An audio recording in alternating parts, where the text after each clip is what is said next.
Good afternoon, lovely people. Hope you're all doing well. Just want to do a little quick tip and trick for you.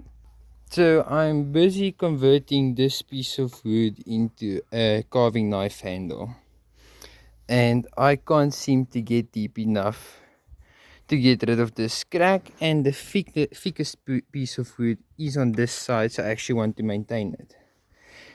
So instead of just blindly removing material, you can actually take extremely thin shaving and shove it in there.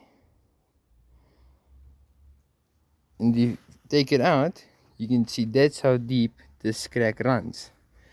Doesn't look like it looks like a very small surface crack, but I'm gonna double check it here for you. Definitely. So now I know if I want to use this side of wood, I have to remove that much material. Hope someone finds this useful. Have a good one. Peace be with you.